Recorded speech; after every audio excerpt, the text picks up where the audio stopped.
Great to see everybody arriving in the participant panel at the bottom. See the numbers starting to rack up. We'll just let everybody in and then welcome you all and get started.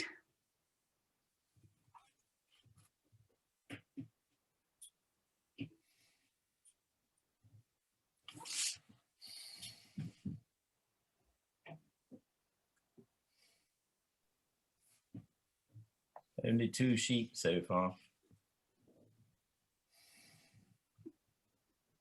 2. Only 2 sheep. 2 sheep. It's all the audience you've got, so. I think we've got. I think we've got more than that. I've got more than 2 sheep looking at me through the window. Actually. Oh, good. Hello, Jimmy. How are you? Very well. Very nice to see you again, even though in rather a small picture. Yes. Yes. You too.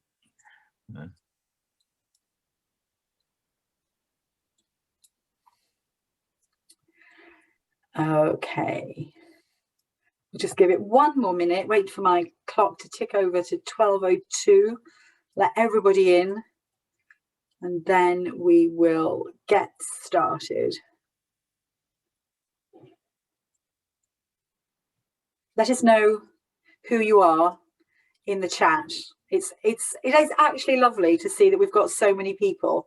Look, here we go, from Orkney down to Chatham, down to the Gower, across to London. It is a real pleasure in this weird lockdown world to see people showing up from all over the country. Ah, and Shetland. Okay, you win, Shetland, for being the most northern, unless we've got any visitors from Norway. Hi, Johnny. Great turnout from Scotland. Okay, good. Before I get completely distracted by just looking at who's joining in the chat, welcome to this last in the series of Routes to Action workshops, which followed on from our Farming for Change report that we published in January this year. So this series of workshops is all about answering some of the many questions quite rightly raised by that report and how we put those kinds of recommendations into practice. And in fact, that's the question that keeps coming up over and over and over again. Great ideas, even visionary ideas, are all well and good, but if we can't translate those into policy and then, more importantly, practice, then actually they're almost worthless. And we've been able to bring together today a group of people who absolutely have the scars on their backs from working in that policy to implementation space for decades. And I'm really grateful to have them all. And I'm particularly grateful to be able to welcome our chair and our new board member for the Food Farming Countryside Commission, Professor Carwyn Jones, former First Minister of Wales and indeed former Environment Minister. So I'm going to hand straight over to you, Carwyn, to pick up the chair. Thank you very much, Sue. Can everybody hear me first of all? Double check that I haven't committed that awful crime of leaving myself on mute. Certainly the faux pas of the past year, but croeso mawr I chi gyd, a warm welcome to you all to this workshop 5, Changing Policy, of the series of workshops that Sue has mentioned. Now, just to lay out some ground as to the purpose of today, why are we here, before that turns into a philosophy seminar, just to explain what the workshop is about today. Here to make sense of the idea of agroecology in practice at scale in the UK, to build evidence and ideas on the potential for transitioning to an agroecological farming system by 2030. We're building on research in the report Farming for Change, which, as Sue has mentioned, was published in January, working across 5 themes of agronomy, land management, economics, culture, and policy. And we will be using these sessions to inform further modelling in terms of our next report, which will be out in the spring. So that's the purpose of today's workshop. Just a few items of housekeeping from me. The session is being recorded. It will be available online. Please keep your mics on mute. but of course, it would be lovely to see as many of you as possible on the screen. And if you want to, please say hello through the chat function, which you'll all be familiar with on Zoom. So what is the structure of today's workshop? There are 5 panelists who I'll introduce briefly in a moment. They will speak for roughly 8 to 10 minutes. They will then get 1 question each after they've spoken, and then if time allows, we'll have a broader Q&A before we wrap up by 1:30. In terms of what we're looking to get from this session, we want to explore what effective policy making is, to understand what the roots and levers are that affect or effect change, and to highlight areas that need attention. Now, as Sue has said, my name is Carwyn Jones. I was the First Minister of Wales for 9 years, Rural Affairs Minister for 6 years as well, 2 different stints. But one of my responsibilities as a very young minister was to deal with foot and mouth disease back in 2001. So I've done a fair bit of work in the politics and policy of farming over many, many years, and of course still maintain an interest in it, not least because, as Sue was mentioned, I'm a new board member of the Food, Farming and Countryside Commission. So let's move on then to our speakers today. Just to give you a brief introduction of all 5. Our first speaker is Caroline Drummond. Caroline is the Chief Executive of LEAF, Linking Environment and Farming, and she's been in that role since it was founded back in 1991. Our second speaker will be Indra Thilanathan. She's a Senior Analyst at the Climate Change Committee.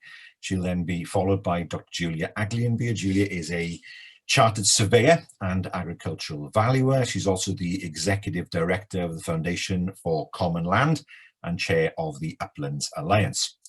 Our fourth speaker is Professor Tim Benton, and Tim leads the Energy, Environment and Resources Programme. He's just given us a wave on my screen there at Chatham House. And our final speaker, last but certainly not least, will be David Edwards. David is the Director of Food Strategy at WWF UK. A warm welcome to all 5 of you.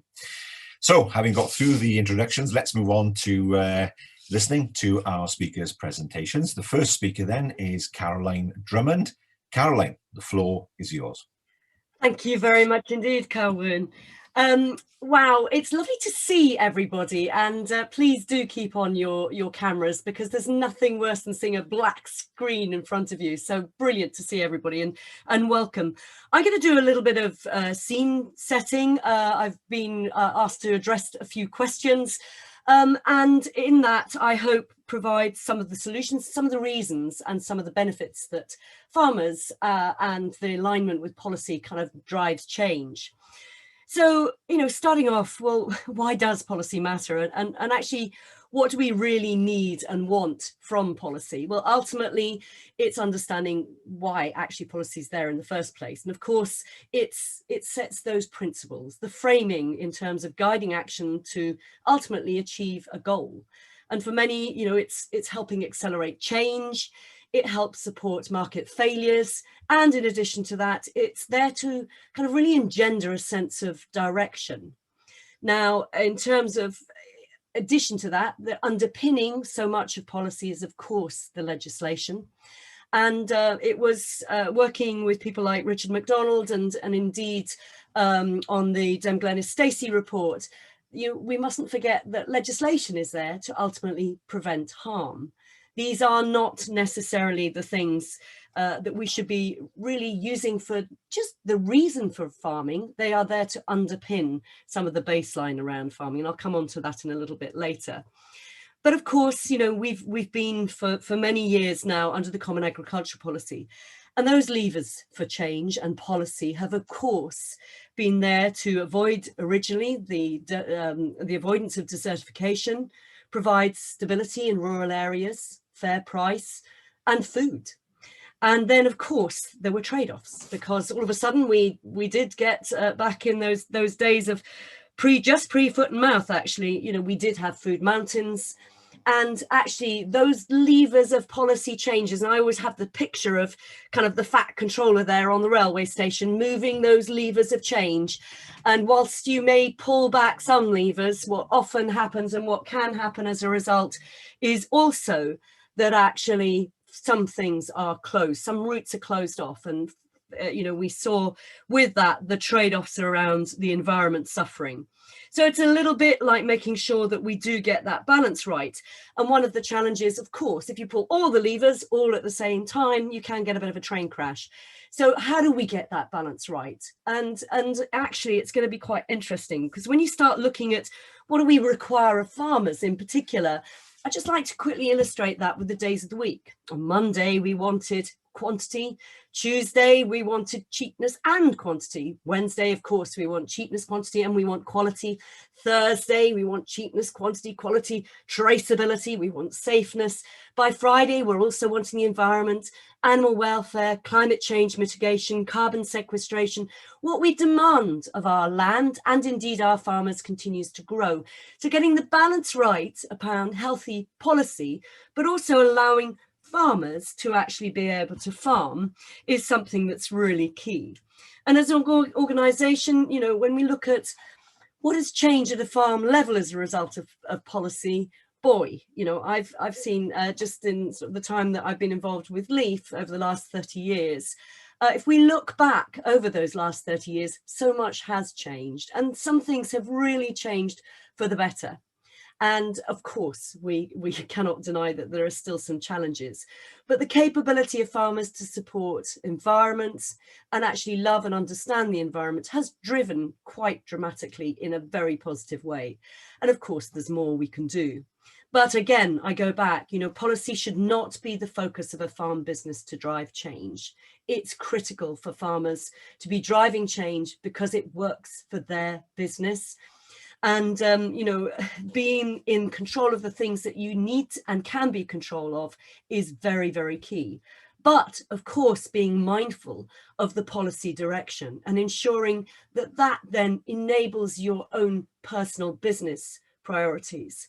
And if we look now, you know, at the puppeteers of policy change, they are, of course, the Sustainable Development Goals on a global level, the SDGs, as we all know them as, the Paris Accord, and of course the new biological diversity requirements as well, as we see the parameters for which we need to be involved in as an industry are changing. And, you know, that's why we have policy. It's there to create that framing. And if we take rugby, of course, and sorry, Carwyn, about the rugby, but, you know, there are parameters. The pitch has got boundaries. And I think, you know, we must always look at that. I used to play a lot of lacrosse. There was no boundaries. And that in itself creates another challenge in its own minds. And so we mustn't, you know, forget it is important to have some level of boundaries.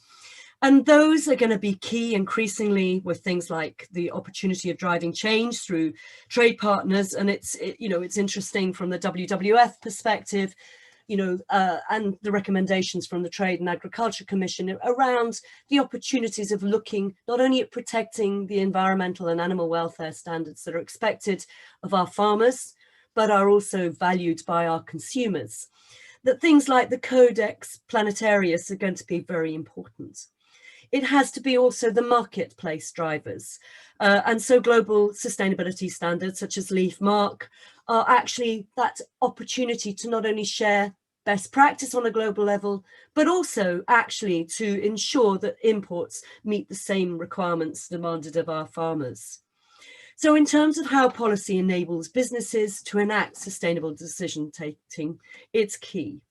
The Sustainable Farming Initiative here in England and Wales and the development of the test and trials for ELMS is going to be key to creating the co-design and ensuring enabling opportunity for policy change.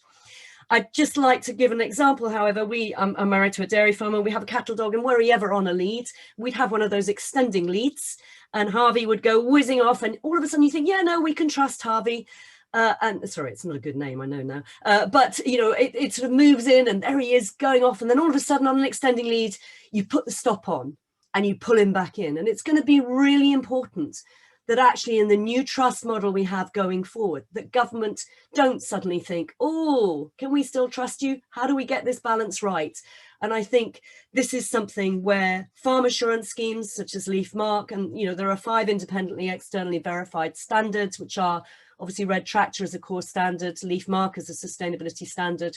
Organic Farmers and Growers and Soil Association as organic standards, and RSPCA assured, that are independently, externally verified, that actually offer a real opportunity for some of this co-design. Earned recognition, where government gives opportunity for those farmers that have demonstrated they are less risky businesses, independently verified, are given that sort of thumbs up from a regulatory point of view. And in addition to that, we are starting to see quite a lot of the earned recognition piece coming through now. The importance of collecting meaningful data. We're launching on Friday our 9th Global Impacts Report, which demonstrates the impact and benefits of the farmers driving change. And the collection of measurements and mapping that against metrics, again, are going to be really important. We're doing some work at the moment with the Sustainable Food Trust and Hummingbird in that particular area.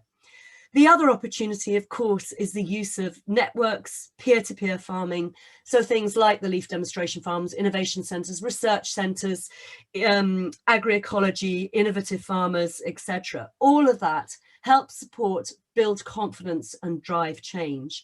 And I think, again, in terms of when we look at policy, we now need to change things. If I think of the last 30 years, we've seen some level of change. The change that we need to see in the next 10 years is vastly accelerated over that change in terms of carbon sequestration and climate positive action, in terms of nature positive action, and actually results. So we need to work collectively and collaboratively. And those models around policy are going to be key. This new trust model is what businesses can do to support government and, without a doubt, the marketplace as well. The great thing is, over the last year, of all the challenges we have had, some 34% of consumers from the Good Housekeeping report recently have demonstrated they are now actively looking for sustainable choices. There are growing opportunities working with retailers, as well as we see the drive in this area for sustainable choices as well. And when you look at a younger generation coming through, and in fact, on Sunday, we've got our online Open Farm Sunday, and I know there are many of you that take part in that over the year. But I think now, I look back 16 years ago when we did the first Open Farm Sunday, those little 4-year-olds and 5-year-olds who went out are now at university. Every time we engage people out on farm, we're touching the mind, we're touching the spirit. And in addition to that, we are really driving a better knowledge and understanding. And an increasingly urban society, this is going to be very key, because our personal choices are going to be important, and our capability to support farmers. Policy helps and drives that and provides the direction of travel, but it isn't the only answer. And so, we as an organisation are very much about integrated farm management, but within the framing of that, agroecological, the mixture of the best of traditional and the best of modern technology on a site-specific framing across the whole farm is absolutely key. And it's something that we're certainly wedded to. Our farmers are there to support farmers in peer-to-peer opportunities. And when you look, of course, at a younger generation, 65% of millennials take photographs before they eat their food, and Facebook believe that 95% of their information will be via videos by the end of this year. We have a next generation who's hungry for change. And actually, we could see youthful disillusionment grow as they recognise they have the power to drive sustainability agenda towards a very exciting time of change. And it's absolutely critical we seize that energy, which creates agitation, anger and passion, to actually drive change alongside policy. Thank you very much. Thank you very much indeed, Caroline, for that presentation. I can see from the chat function that it certainly sparked up a lot of debate. That's obviously something that we very much welcome. Now let's move on then to a follow-up question from the chat. A number of questions have come through. I suppose one question certainly that struck me as important. We talk about farming being very much part of the community, part of the environment, and not something that we should look at purely in isolation. And Jane Cooper, Jane is in Orkney.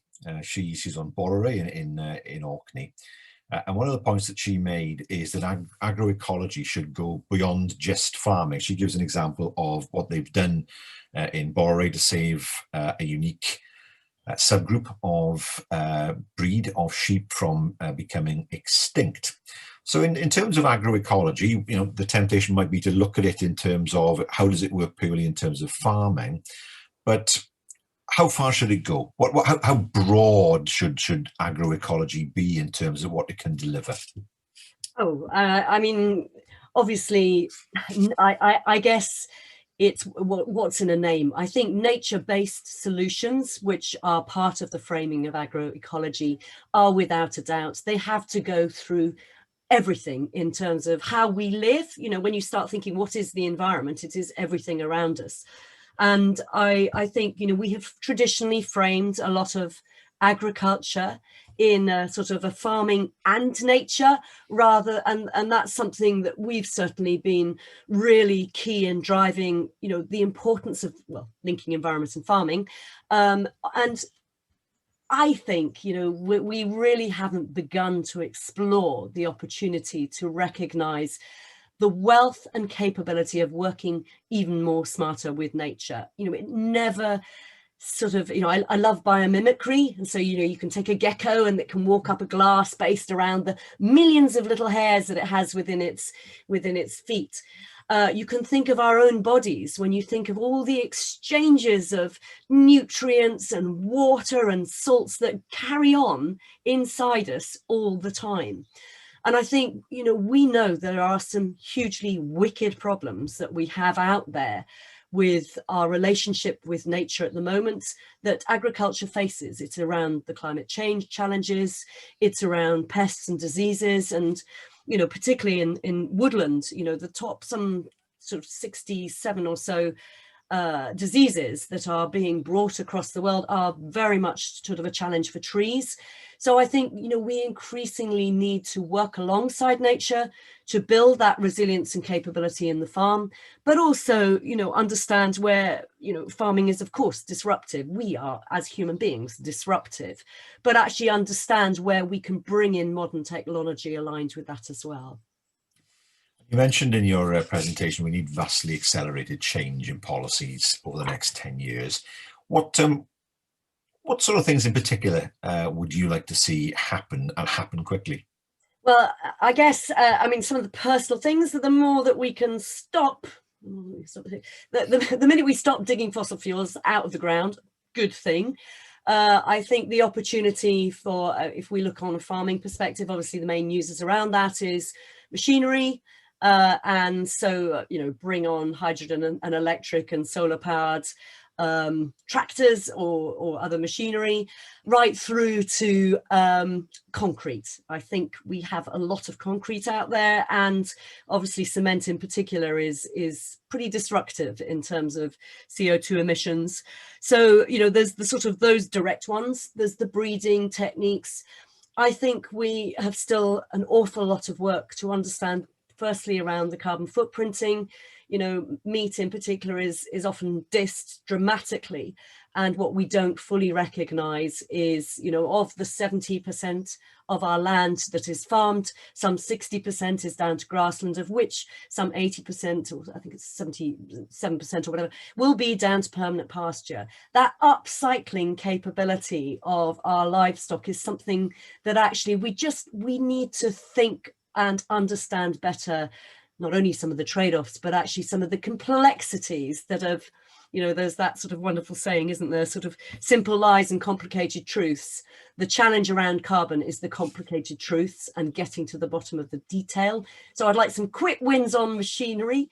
Exeter University, I think, or University of Exeter, sorry, are doing some brilliant work with miscanthus, creating miscrete as an alternative to concrete. You know, bring that sort of stuff on. Wow.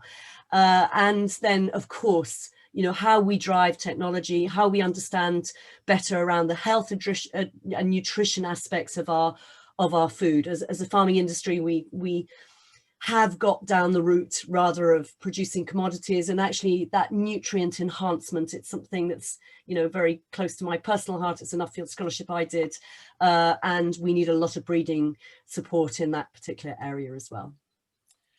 Caroline, for now, thank you very much indeed for your contribution. We're going to move on now to our second speaker, Indra Thilanathan. Indra, as I mentioned earlier, is a senior analyst at the Climate Change Committee. And so, Indra, the floor is yours. Thank you very much for inviting me to participate in today's webinar. So I'm the Agriculture and Land Use Mitigation Lead at the Committee on Climate Change, and my talk today is very much building on what we said as part of our 6th Carbon Budget Advice, which came out at the end of last year. So as you probably know, the UK was one of the first countries in the world to legislate a net zero target by 2050, and that was done in 2019. So what this requires is action across all sectors to reduce its emissions by 2050. And for many sectors, they actually go down to zero emissions. Meeting the UK's net zero target will not be met without changes in how we use and manage our land. So those changes need to start now. And of course, there is an ideal opportunity to do this, given our exit from the EU and the need to develop our own agricultural policy. So we've already seen, lots of updates recently from DEFRA on the replacement of the Common Agricultural Policy with the Environmental Land Management Scheme. And Caroline also just mentioned the Sustainable Farming Incentive Programme, which is the sort of first tranche of that. No doubt, what we've said all along is that farmers and landowners will face many challenges over this transition. But the recommendations we have made in our 6th Carbon Advice, we believe can help to make it a fair one by creating new opportunities and revenue streams that reflects the benefits they bring to society. So we're not only interested in the emissions reductions that can happen through these actions, but also the wider environmental benefits, whether that's improving water quality, air quality, or increasing biodiversity as well. So what's clear is that current policy measures will not deliver the required ambition in emissions reduction. Incentives for agricultural land use have not seen fundamental change for decades. So this clearly has to change, and we are seemingly going in the right direction. So our analysis in terms of emissions reduction balances the need to reduce land-based emissions, but also delivering other essential functions of land, which still includes maintaining food production. That is key, that is critical. We don't want to offshore our food production overseas to potentially higher emitting countries. So it's crucial that we maintain a strong food production sector. And indeed, things like beef production, we're one of the lowest carbon intensive producers in the world. So it's important, if we reduce our meat consumption, we still buy British, because it's sustainably more better than if we were to import. So the actions we identify entail rapid changes in farming practices, and also the release of about 1/5 of land out of agriculture by 2050 in order to sequester more carbon from the atmosphere. So this is done by helping to restore our peatland, and also obviously expanding our woodland cover from the current 13% to something closer to 19%.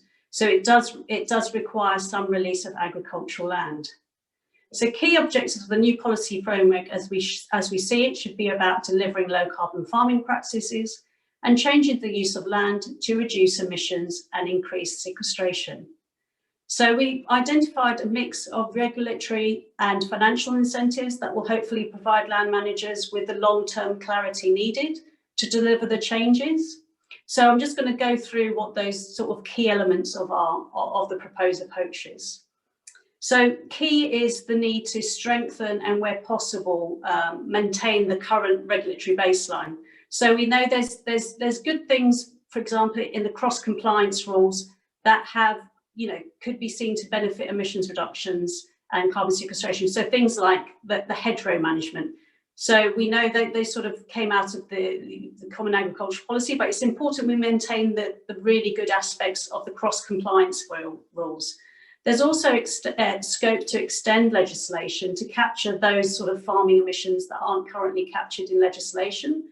So things like the clean air strategy, which is currently still being proposed, there's scope there to sort of capture methane emissions that to date has not yet, doesn't fall under any sort of regulation. And obviously we've called for things like banning damaging practices for peatland, whether that's ending the burning of rotational peatland, but also the extraction of peat for horticultural use, which is obviously damaging. I mean, government has it's a voluntary approach at the moment to phase out peat in horticultural use, but we've not yet seen the desired reduction. So what we've said is that that needs to be sort of escalated, and a ban has to come into play at some point. So that's the regulatory side of it. There's also a clear need to provide financial incentives to farmers and landowners. So there's the provision of public funding we're seeing that's coming through ELMS is critical for certain actions that we've called for example, like agroforestry. So I think that's a key objective there, but also the take-up of low carbon farming practices. So whether that's in the delivery of methane inhibitors for cattle, for example, or being more efficient with your use of nitrogen as well. For more costly measures like afforestation, we think there's a role there for the private sector to come into play and to actually finance a lot of that woodland creation. So the mechanisms have to be developed. So that could take the shape of either having some sort of trading scheme or an auction contract.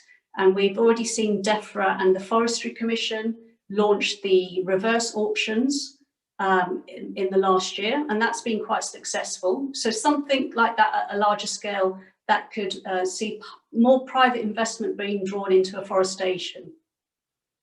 And at the same time, peat restoration is also critical, but again, very costly. So there has to be some sort of blending of private and public sector finance to allow that to happen as well.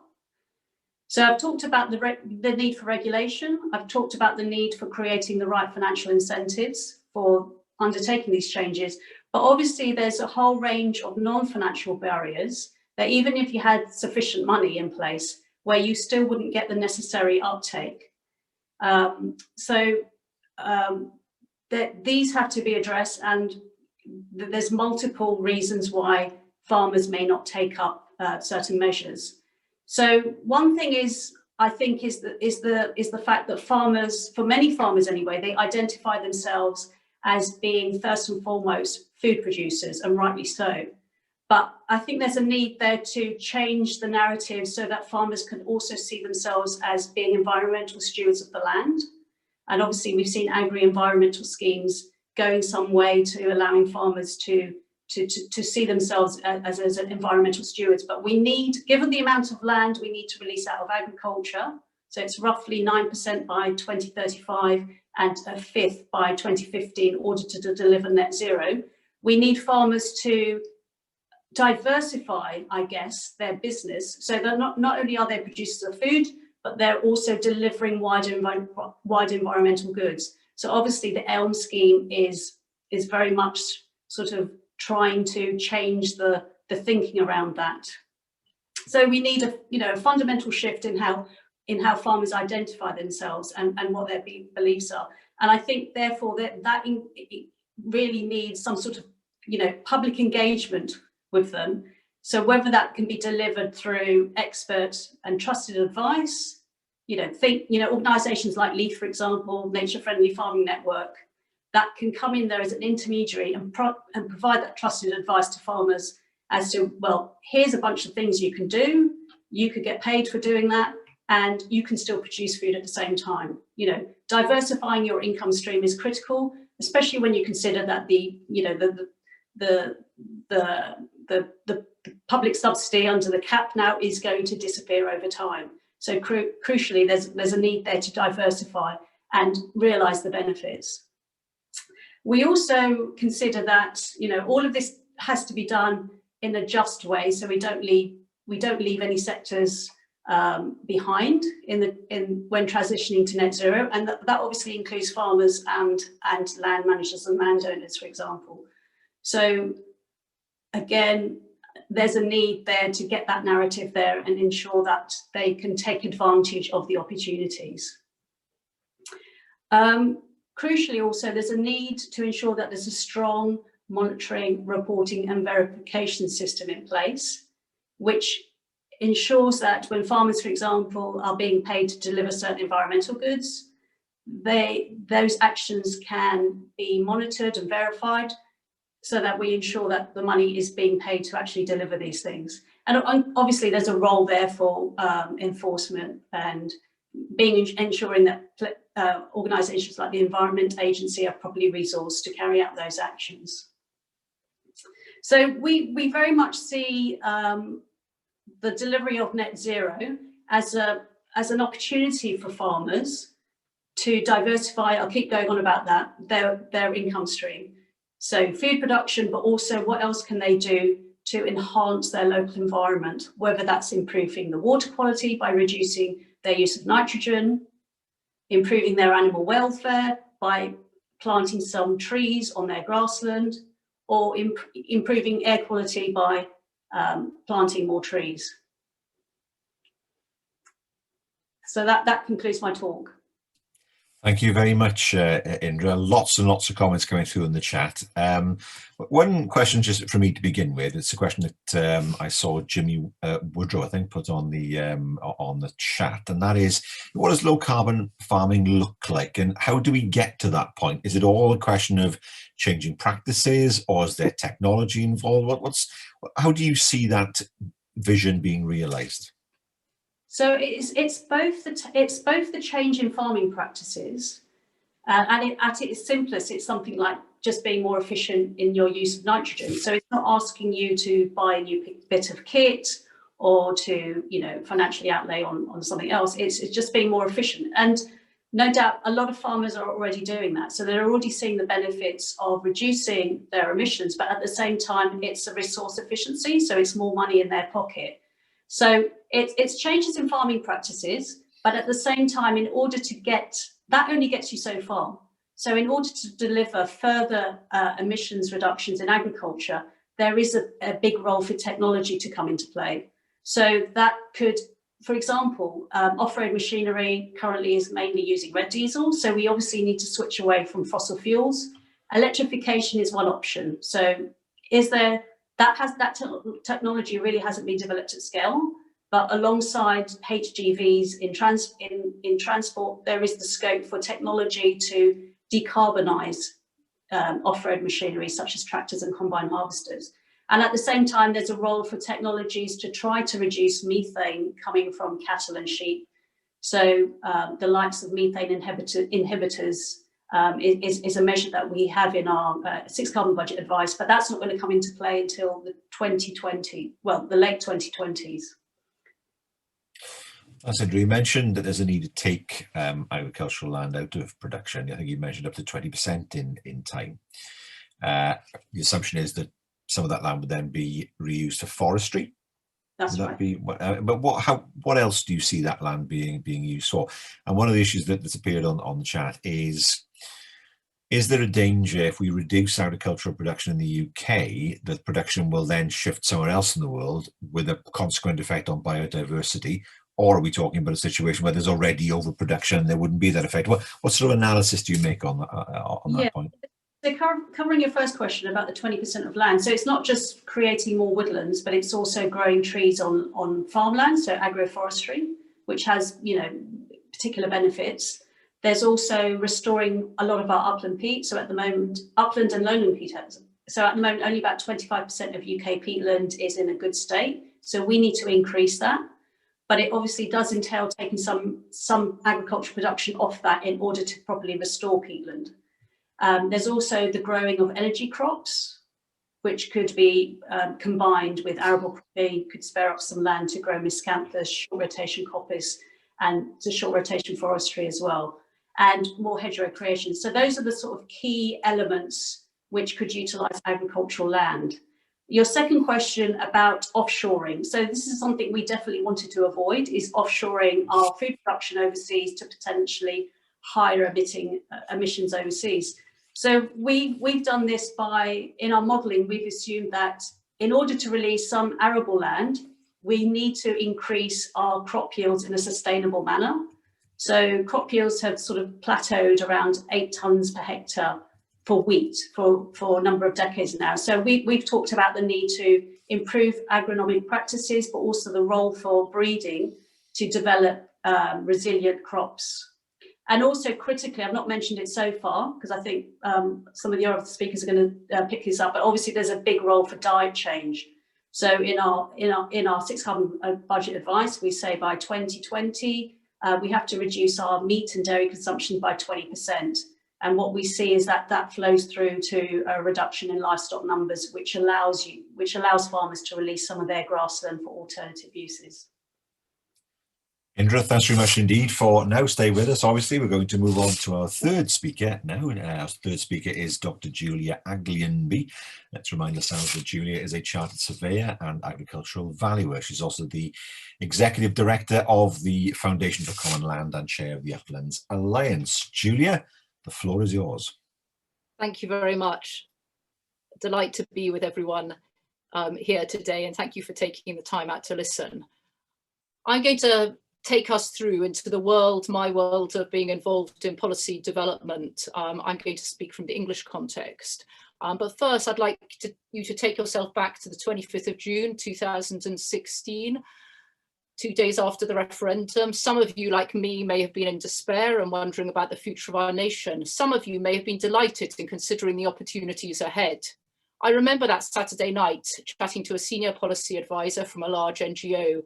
I was looking across the Eden Valley in Cumbria, across our farm in that gorgeous summer late evening light. He, like me, was in shock, but as I said to him then, and I hold on to now, our countryside still needs stewarding, and there's a big and important job ahead of us.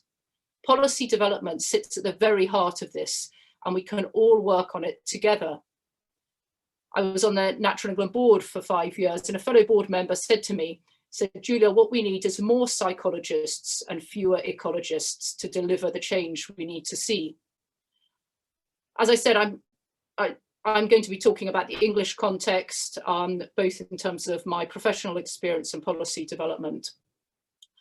And I've been set 4 questions by the Food Farming and Countryside Commission, and I'm truly honoured to be the chair of their Cumbria inquiry. So the first question is, and I'm going to give sort of one-word answers to begin with and then move on to a bit more detail. So the first question is, what changes at the farm level because of policy? Well, the short answer is absolutely everything. Number 2 is what policy, how does policy affect business planning? It does affect it massively, but it's not affecting it yet. What's worked and what hasn't? We've had an awful lot of talking over the last 4.5 years, very little output. As Keir Starmer said at the recent NFU conference, the government needs to get a grip on this, review it fast and provide the certainty and security that farmers need. And the fourth question is, what's my perspective on income foregone? For me, income foregone traps farmers in a broken system. It's a barrier to farm businesses thriving, and it's intellectually and a morally bankrupt premise on which to move forward in terms of policy development. So I think you all know where I stand. We know that policy has a huge impact on forming decisions. We know that farmers are brilliant at responding to policy, but generally only once that policy is live and accessible.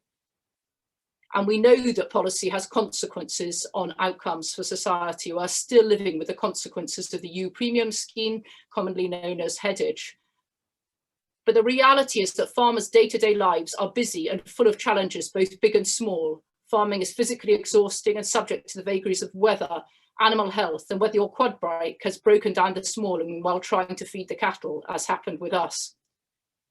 So at the moment, it is not surprising if farmers aren't engaging and changing their businesses for a future that does not yet exist, a future that is subject to change, a future where there is absolutely no guarantee of the nation's budget for agriculture post-2024, and a future where we are told that the income foregone will not be used, but it still is. When looking at how we can move forward, it's all about, as I said, it's all about the individual humans, about the individual people who are making those decisions. Those are the policymakers, those are the people in the NGOs. and the people who own, manage our land, whether owner-occupiers, tenants or commoners. And I tend to sort of divide farmers roughly into three core groups. The first being the very worried, those that are paralysed by the lack of detail on the future, increasingly worried, and this is proving hugely detrimental not only to their mental health, but in terms of how they'll be farming their land. There's then the small, enthusiastic and noisy agri-ecological regenerative movement, but this is less than 5% of farmers. Then in 2019, there were 2,500 organic producers in England. Pasture for Life has 120 certified members. And then there's the Going Farming Brigade, sometimes adopting sustainable intensification, sometimes just intensification. And in addition, we have the increasingly influential subset of the landowning class who've dived headfirst into rewilding. My experience over the last 25 years of being involved in policy, it is not only the policy, but it is how it is implemented and through schemes and how those schemes are delivered that dictates the outcome. So the how is as important as the what. This morning, a commoner rang me up saying their common had taken a 35% reduction in stocking last year for their HLS rollover to improve ecological outcomes. This year, Natural England have come back wanting another 35% cut because the deer numbers have grown as a result of the sheep numbers going down. 50% of the graziers had rebelled, and now they were leaving agri-environment after 20 years in a scheme. I asked, couldn't they phase out their reductions over time? And he didn't even know that was an option. We are truly awful at helping people do the right thing. Returning to future farming policy development, I live in a world where we no longer ring people up, but we have bilateral meetings on Teams arranged by a stakeholder team. We do need to bring humanity back into this, how we operate, how we work with people, how we value each other. The good news is that pretty much without exception, the 500 plus people in DEFRA's future farming team are well-intentioned and care deeply about making a positive difference to our future. And it's up to us to help them make that a reality. The challenge is that there is a dearth of lived experience among civil servants. They had to grow their department very quickly. And this, combined with the political preferences of ministers and the influence of the top flat at number 11 Downing Street, mean we have some significant gaping holes that really worry people like me who spend a lot of time in farm kitchens.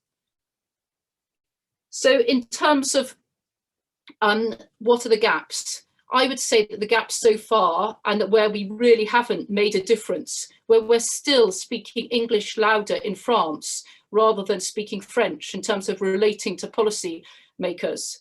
We haven't persuaded DEFRA that advice is absolutely critical to the success of future schemes. We haven't undertaken economic impact analysis to look at what will the different, what will the changes mean for people's individual businesses and how we can support people, not only to get on the train and travel, but to find the train station. And we are working from where we would like people to be rather than where people are. We have an increasing reliance on the poster boys and girls of agroecology, not where the majority of farmers are at this current stage. So we do need to, again, those of us who are the thorns of the side of policymakers, we do need to improve our positivity. We all need to recognise the complexity, the constraints on government. For me, it's about integrating cultural heritage and landscape alongside ecology, and hats off to Wales for how well they're doing this compared to us in the English context. And returning again, we're talking to the final question on income foregone. If we move away from income foregone, we will change the mindset of how people view what they're delivering. We need to be having businesses that deliver multiple different streams. Nobody says when they run their tea room or their B&B on the basis of how many sheep they're reducing in order to do that. You don't set the price of your B&B because of that. We need to value public goods and pay properly for them. So thank you very much for listening, and look forward to your questions. Thank you very much, Julia. Once again, a lot of debate and a lot of questions on the chat function. One question struck me that's been highlighted by Christopher, who's on chat, and that is, you mentioned how income foregone should be forgotten about as a way of paying for public goods. What should replace it then? How should the payment for the delivery of public goods be calculated? Well, there are a number. I did environmental economics as my master's, and so there are as many, it's a bit like bringing up a child. There's as many methods as there are books on parenting in Waterstones. But we need to, in a sense, it will be a hybrid because budgets are limited. So we need to look at what is the value to society of doing that. And we also need to look at the whole farm cost of delivery of that. So it's going to be a hybrid of different systems, but at the moment, we know what we've got is wrong. So some of the economic valuation methods for the value of carbon aren't very sophisticated, and we haven't got the data available. But I think we need to look at, there's the natural capital approach. We need to look at the true cost of delivering. We need to know what it is worth to people, which isn't necessarily the same as what people are prepared to pay for it. It's a range of things, but the government has commissioned large pieces of work on this, and the reality was it was too expensive. Britain spends the UK spends 0.4% of its total government spending on managing 70% of the land mass of the UK. If we were to increase that to 0.6 or 0.7%, we would be in a much better position. So, I don't have the answer. Brighter economists than me do have the answer, and the government has chosen not to proceed with the answers they've been provided with. Thank you, Julia. Question from Tom Monroe Parker. How do we support smaller agroecological operations, in brackets, which a significant amount of research shows are better climatically and ecologically? Again, we need to value what people are producing. And at the moment, the difficulty is that your yield may not be as high in terms of food production, what you sell at the till. And if you're a small producer, and there are a lot of really good producers at the sort of 15, 20 hectares, maybe up to 25, when we're at home, we're about 50 hectares. And it is very difficult to get enough money out of the system. So I know that there are small farm, I think that certain countries have had experience of this where you pay more for the first elements of production, and you effectively, there are issues around, do you pay effectively a living wage? If a farm requires a single labour unit there, you look at paying for a living wage for that particular farmer on the basis that they are delivering value to society of that quantity. The evidence we put through to EFRA recently is we've said that each farm that requires one labour unit should make a profit of approximately £12,000, because on the basis that 18,000 is the minimum wage, but you generally have a house where you are. If you take off £6,000, that should in a sense be a minimum basis. We know without basic payments, half of the farms are going to be making no money. So that's the sort of arrangement I would say is that we need to value the labour that's required to deliver the public goods. So we need to value that at a proper rate, which it isn't at the moment. We have time just about for a third question for you. It's from Bill Grayson. Bill's question is, grassland is one of the best and most natural ways of sequestering carbon back into soils. How can replacing it with other land uses be thought to be an appropriate means for combating climate change? Grassland, the way Bill manages his grassland, it produces a huge range of benefits. Bill's in Cumbria and he does fantastic work. There are lots of people managing grassland in different ways. I think we're beginning to get more data on the carbon storage and the water holding capacity of grassland, and we can understand that a lot better. So it's how do we get the data on what is good management and what is not such good management, because there is a huge variety. It's not about grassland is good and other crops are bad. It's about how farmers can capture the data about what they're doing. And I was having a conversation yesterday about how do we map the data? How does a small family farm actually provide people with the information they need, the data on what they're producing? You take your lambs to the auction and you know what they're worth. We don't have the ability to do that in terms of carbon storage, in terms of slowing the flow of water and other public goods. So we haven't got there yet, but I agree it needs to be better valued. The one thing I should just add to that is in terms of economic impact analysis, I think this is one bit meant to say, is that I think it's really important that we do look at the impact of the government policy proposals on these different types of farms, because that will encourage people to change. So if farming your grassland in a more environmentally friendly way that delivers more public goods is going to deliver you more money, that will encourage farmers to change their business, because at the moment the level of uncertainty is so high, people are nervous about making the shift because they can't see the benefits to their business for doing so. Julia, thanks very much indeed for your talk and for answering those questions. Stay with us, of course. We'll move on now, though, to our fourth speaker, who is Professor Tim Benton. Let's remind ourselves that Tim is in the lead in terms of energy, environment and resources at Chatham House. Tim, the floor is yours. Thanks very much. Hello, everybody, old friends and new. I could talk for hours about many of the points that we're discussing. It's a very rich discussion. And I would like to just pick up on something of Julia's, which I won't actually talk about in any detail, but the fact that farmers on average can't earn a good living out of farming, particularly smallholder farmers, small family farms, is probably because we just don't value food and the production of food in the way that we should do. So we've got a whole systemic transformation around how we as a society value food. But I will park that on one side, and actually I'm going to pick up on really the issue of policy alignment and thinking through some of the issues where policy should be brought to bear in this regard, and do what Julia was asking for, finding a way to value the multiple services that come from land better than our current thinking about how to manage land through the markets. So I'll just start off by pointing out that, you know, our UK food system, as in any country's food system, but particularly ours, is a mixture of production from the UK and from overseas.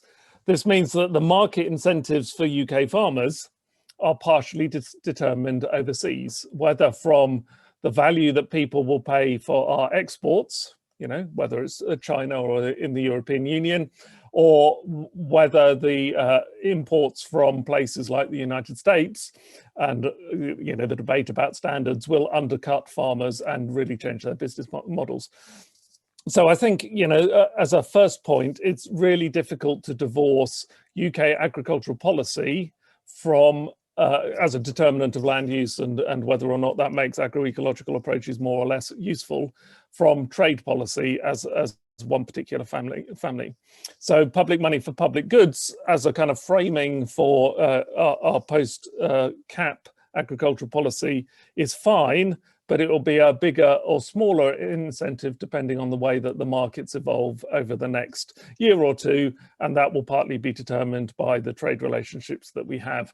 And clearly, if we import any old rubbish in a post-Brexit world, that will make the margins tighter and much more difficult to deal with. And then just kind of adding a little bit to that, of course, we've got trade policy, and we can talk about that in more detail. We've got agricultural policy, but in particularly within the UK, we've got agricultural policy that is widely devolved.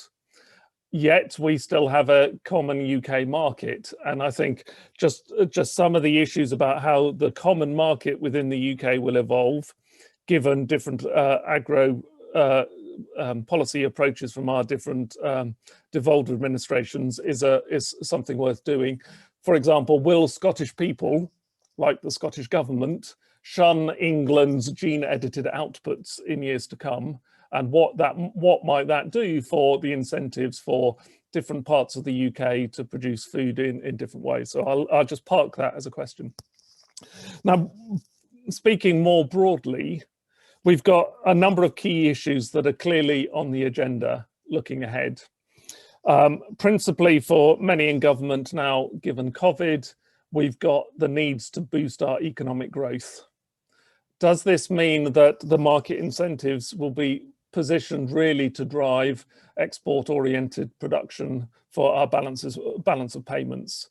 If that is the case, then we should obviously stop thinking about UK agriculture producing food for the UK market, because much of what we produce might be driven overseas and subject to the market incentives of a globalized food system, driving down through economic competition production towards, as I call it, the cheaper food paradigm. How can we maximize production and get the maximum returns from it? So economic growth, all this talk of self-sufficiency and so on, I think is very much illusionary in a government, from a government perspective, because they see often the big component of our land base as an outdoor factory to grow a product for the export market. They don't see it as food production, although many foodie commentators would make that linkage. The second major area of policy or global challenge comes from zero net carbon land use, and Indra's talked a little bit about that. We've got clearly issues to do with biodiversity and the relationship between biodiversity and food, both on a UK basis and a global basis. And the other big challenge that we've got is the need to move towards better health through diets. And of course, we can use the dietary lever to talk about more sustainable diets as well, in terms of producing dietary, helping people to choose dietary composition that is lower footprint.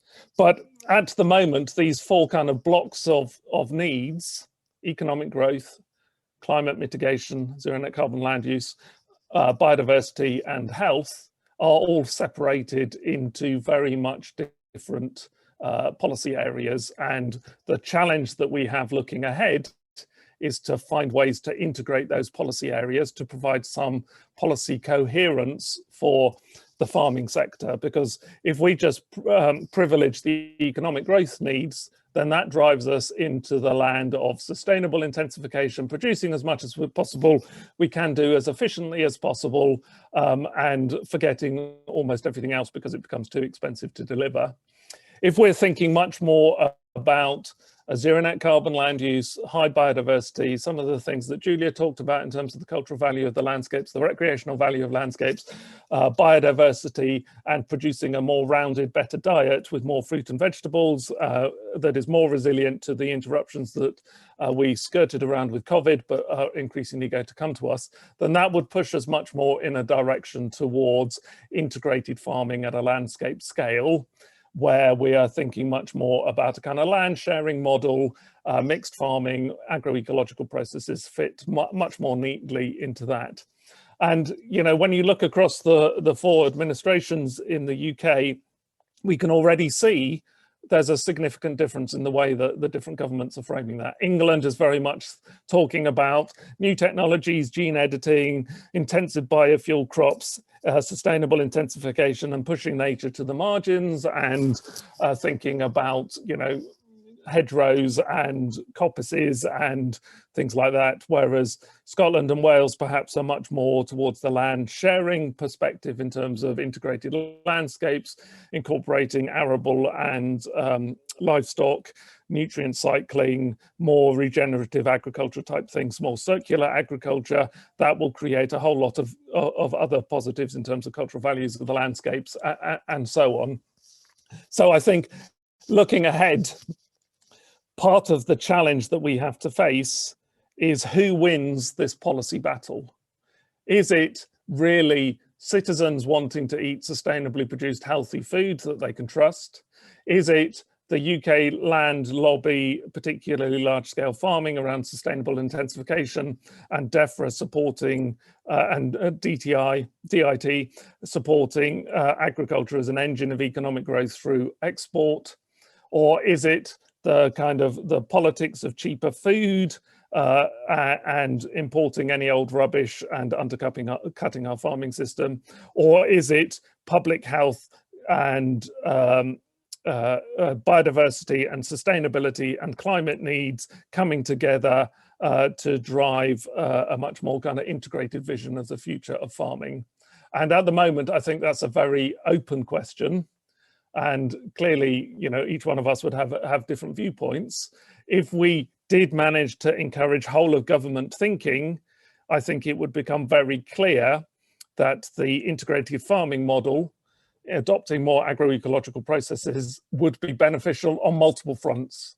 My worry is that export-driven intensification model pushing nature to the margins will deliver on one or two of those, but not on the multiples that we perhaps need. And so the real challenge, I think, for us all is to stop thinking about agricultural policy, DEFRA, and that is the be all and end all. It is policy across multiple silos. And as Caroline said right at the start, policy sets the rules of the game, defines the borders of the pitch in her Lacrossian terms, in which the market players maximize profit within the rules of that game. And it's not just a matter for DEFRA or the devolved administrations. It is a matter of getting all of these policies right across government. So we ought to be talking very much more to Department of Trade and to Public Health England and all the rest to try and get overall policy alignment that will be supportive of the broader agenda of making agriculture right for people as a whole, rather than agriculture right as a profit-making organisation for some farmers and the country, the economy in a narrow sense. So I think I'll leave that there. Thank you very much, Tim. Once again, lots of questions. One question which leads on is related to another question from Bill Grayson, but I want just to develop it a little bit. And that is, what should the balance be between what we export and what we retain to eat ourselves? If we look, for example, at Welsh lamb, the Welsh lamb production is export dependent. No export market means really the price will be so low it would be pointless producing it. So how do we, because the market isn't there in the UK for the type of small lambs that we produce in Wales, what do you think the balance should lie between? I mean, you mentioned not importing rubbish from other countries. I think that's a lot of people would agree with that, but what should we be looking for in terms of a balance between, as it were, reducing air miles or travel miles full stop, and still being able to export to lucrative markets to be able to maintain a living for our farmers? Yeah, that's a good question, and I will try and answer it, but I want to skirt round it a little bit first and put the kind of the top level issue. Economic growth, if we're seeking positive GDP growth, is typically based on consumption. And economic growth means that we are growing our economy in a multiplicative factor of 3% or 2% per year on year. That is effectively an exponential process. So if we're driving GDP positive growth, that is implying that we are growing consumption exponentially.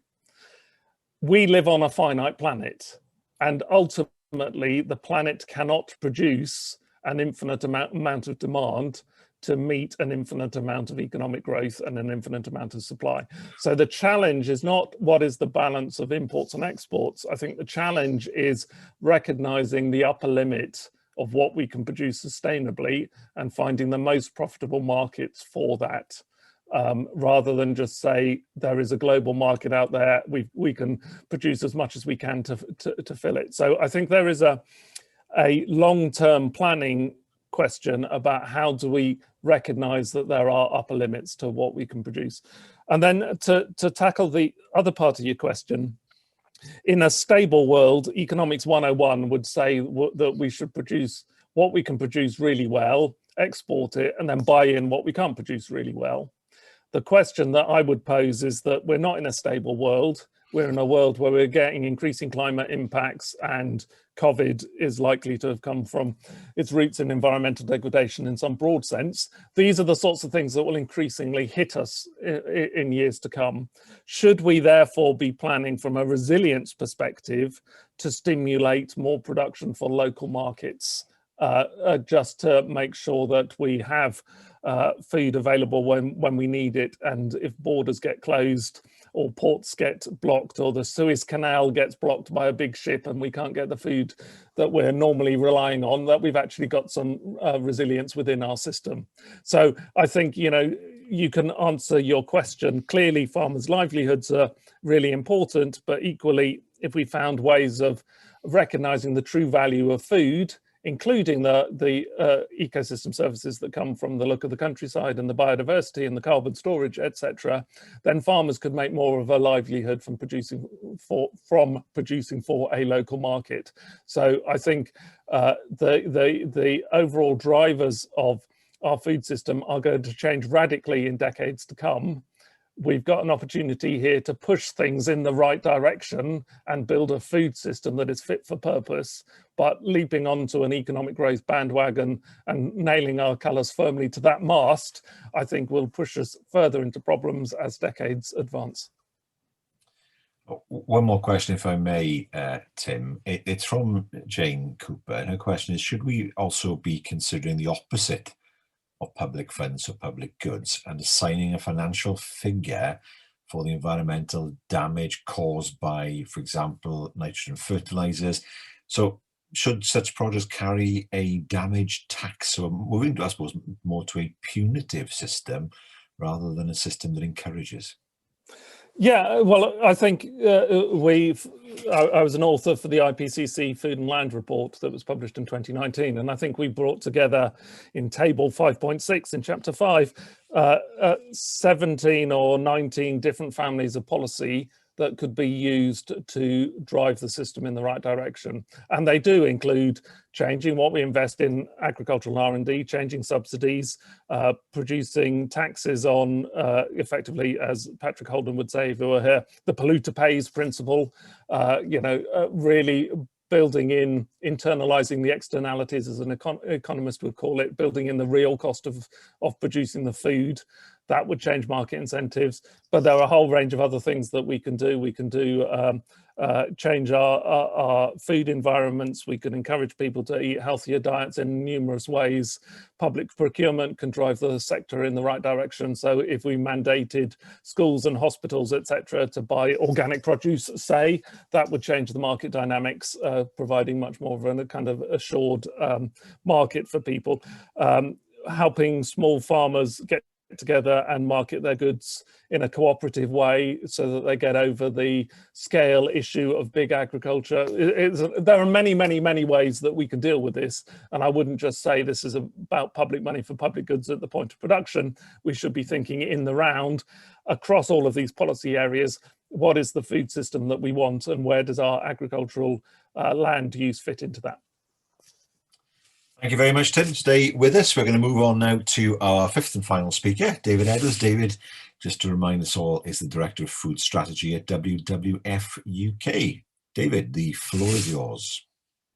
Yes, thank you, Carwyn. And it's always a mixed blessing following Tim Benton. I thought that was just a masterful unpacking of the issues in and around agricultural policy, but I hope I'll be able to colour in a bit of detail, perhaps from WWF's point of view in the work that we do with businesses in particular.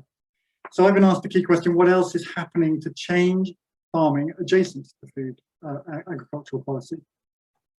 And coming straight to the chase, I guess one of the most hopeful signs of change is that the government is coming to realise that they can afford neither the healthcare costs of a diet rooted in commodity monocultures, nor the environmental consequences that it inflicts.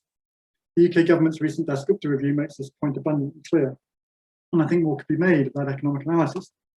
A particular issue is the incompatibility of such diets and the 1.5 degree pathway. A major opportunity is for diets to be incorporated into our national climate plans, linking the evolution of diets to our net zero commitment. WWF see this as a powerful enabling intervention, but one that needs to be qualified with an understanding that what is important is not simply the per unit emissions, but the climate and nature outcomes of the diet and farming systems taken together. In England, we eagerly await the publication of the National Food Strategy this summer. We hope that this will serve as a challenge to government to establish coherence between policy arenas and to work to align supply and demand side measures. And on that demand side, we advocate for a renewed focus on procurement. Changes in public procurement mandates, for example, organic UK meat and dairy, could be seen as low-hanging fruit to support the agroecological transition. The market is significant about 7% of all the total market for food and catering services. That's just shy of £2 billion a year. Much has been done since the government reviewed its buying standards and introduced its balanced scorecard back in 2014. Since then, wider departmental food strategies such as school food standards or the hospital food standards panel have been established.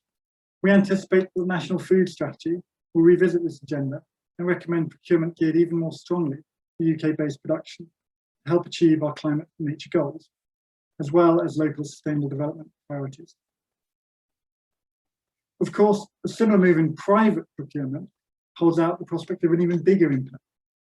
And the increasing importance of food businesses accounting for the emissions of their food offer is steering businesses towards addressing not only their business practice, but the food that they put on their shelves. The other prospect for change is in taxation. Now, there is much debate about the pros and the cons of various consumption taxes, including on meat. I'm not sure we at WWF are persuaded. WWF would suggest that it is not the cow, but the how. Not livestock cultivation per se, but the outsized volume and manner of livestock cultivation promoted by industrialized feed monocultures. Increasingly, we're saying monocultured feed is to food as coal is to climate change. It is an issue of the 20th century and now presents the most urgent and impactful area for change. If fiscal and regulatory measures are to be used, it feels more appropriate to deploy these to address the issue at point of production rather than consumption. For example, by targeting nitrogen as a pollutant and climate change risk. This focuses on the as yet under scrutinized externalities that artificially support monocultured feed, as we've just been suggested, and the industrial animal and the industrial animal feed production, rather than tarring all animal production systems with the same brush. The tax on certain ultra-processed foods is perhaps a less problematic proposition, but that should be based on health concerns to avoid demonizing animal production per se. That, if done right, is an integral part of the agroecological farming system. Indeed, one of the concerns I have is that policies promoting reduction in meat and dairy might not actually favour producers that are already more aligned with agroecology or regenerative farming, and might simply result in further intensification. I do think it's worth saying that less may not necessarily drive the better that many of us seek if farmers aren't provided with the means and support to stay in business and adopt different practices. As a theme of the day, I think it's the coherence of policy across the system is the most important thing. And that coherence argument provides a nice segue to the other key area of change I'd like to talk about today, which is trade policy. Policies to affect domestic consumption, as Tim suggested, will be of no impact if that demand signal for less and better animal food production is subverted by demand for more and cheaper animal exports. One might cite the recent surge in demand from China for pork as one notable example. Last year, faced with the spectre of a quick and dirty trade deal with the US, farmers, businesses and civil society came together in a way I've rarely witnessed to make the case for UK food and farming to be protected from imports that might be produced to lower standards. Thanks to the leadership of Minette Batters and the NFU and the alignment of civil society and business, we saw a consensus on an unprecedented scale, the kind of public concern that governments could not ignore. From that came the Trade and Agricultural Commission, that only a few weeks ago published its report recommending the development and clarification of UK standards in agriculture, and a Codex Planetarius, which, like the Codex Alimentarius, which controls food safety in international trade, seeks to establish minimum environmental standards for trade worldwide. We anticipate this notion of high UK core standards that affect both the products that we import and the products that we export to again be picked up in the National Food Strategy. It's certainly imperative that we clarify how these UK standards might align to sustainable agroecological farming in order that a coherent suite of policies can be built up to support it. So the question remains, how might such a policy agenda be advanced? And particularly, how can big business successfully partner with NGOs to drive that progress? Well, it's a bit of a cliche, but for business, the customer really is king. It is easy for big business to prioritise change so long as it is what the customer wants. If the signal is clear enough, the consensus is strong enough, then business will make that change happen. We see this readily now in the approach to packaging. Customers are sensitised to the need to reduce plastic waste, and businesses are prepared to normalise better behaviour. We see it again with the emergent discussions on the regulations to eliminate deforestation from UK supply chain. Here, driven by a mixture of public concern and enlightened self-interest, businesses are increasingly calling policy to mandate their due diligence in eliminating deforestation, providing a policy context that enables them to act en masse on an issue that is given the scale of the challenge, is impossible for them to address alone, and if left unaddressed, presents an existential threat to their trust of the public. This is hopeful. However, these are potentially isolated examples. Too often, this dialogue between customers and businesses on sustainability is akin to a Mexican standoff. So the first thing businesses can do in partnership with NGOs is to break this standoff, to shine light onto what is needed and utilise the science that is out there to set the priorities for change. In our partnership with Tesco's, this has been done by prioritising the environmental impact of the UK shopping basket. Not as Tesco's as a business, but the typical basket of products available on UK shelves. We've broken down this challenge into its 7 key dimensions. They include deforestation, shifting protein consumption, and mainstreaming sustainable and regenerative agriculture. In combination, these dimensions will comprise what we call the basket metric, and we're using our convening power to galvanise a more coordinated approach to assessing that performance right across the sector. And I think that notion of driving for sectoral change is a key element of what big businesses and NGOs increasingly need to focus on. The biggest risk for partnership is that they become self-interested. We focus on achieving for the brands rather than achieving for real-world change. A focus on collaboration and sector movement is an excellent antidote. And that leads me to my final thought, which is the increasing focus on multi-stakeholder partnerships to align on the ground to affect system change at a landscape scale. You might call it economies of collaboration. A great example is the work underway in the Cammy catchment. Here, WWF and other organisations, such as the Wildlife Trust, are bringing the interests of brands like Coca-Cola, manufacturers like Warburton, and retailers like Tesco's together to ensure a coherent approach to the future of land and water management, providing scalable blueprints of joint practice that can address a systems change as opposed to specific problems or commodities. Thank you. Thank you, David. A lot of issues that you raised there. One issue that has arisen in the chat, and it's been a theme certainly for a number of speakers, is the question of GM crops and gene editing, whether they're two sides of the same coin, whether there needs to be separate debates with regard to the two, and what effect they might have in the future. I mean, in terms of your perspective, what view do you have? Is there a WWF view in terms of the effect of GM on the one hand and GE on the other on biodiversity? Well, Carwyn, you're sort of poking us in sore areas here. This is something that we are still considering. I think what we would say and have said before on GMO is that we're sort of ambivalent, but actually that sort of challenge had faded into the distance somewhat. It wasn't really anything anybody was demanding. I think the issue now, when it comes to gene editing, is that there seems to be, to the point of other speakers, a predisposition of the UK government to promote and explore these ideas. I think our view is that this is very dangerous. We need to look at improving the scrutiny and of these technologies, but equally we need to understand what is the problem they're trying to fix. And I think Tim put it incredibly well when he was talking about these two oppositional systems or two different orientations for what the system should be driving at. And I think the key question needs to be, does gene editing help us in that direction? To what extent is it in service of a sort of more holistic, value-led agriculture? Thank you, David. Apologies if you can hear barking in the background. Well, somebody's had the temerity to ring our front doorbell, and so must be barked at by the dog. So apologies for that. It's not a comment. It's not heckling you. Don't worry. He doesn't speak often enough. He will calm down. We'll see. He'll be bragged with a treat soon. But, as long as you translate, Carwyn, I'll have a go on this question. One other point you're making there, you touched on the issue of consumer mobilisation, and you mentioned Tesco, for example. How powerful do you think consumer mobilisation can be? I think it could be incredibly powerful. But what we are seeing at the moment is this, as I say, this sort of Mexican standoff. Who are the agents who can actually mobilise the public?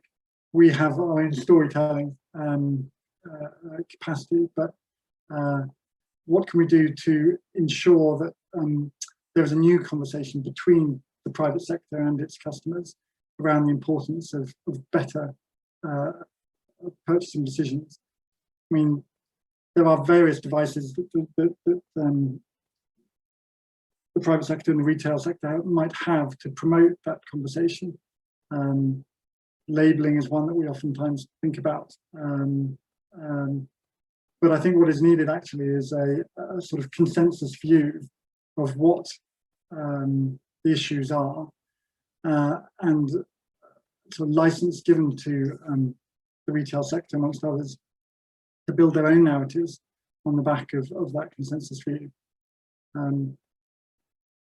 So I guess what I'm saying there is that it's a question of everybody participating in that, and we can't have private sector sort of standing back, waiting for civil society and others to make the point to a sort of hard public. It is also for them to work out how they can help us in that communication. Thank you, David. Well, that brings us to the end of the contributions of each of our individual speakers. But I'm going to round off, if I may, given the time that we have, with one question for all of them.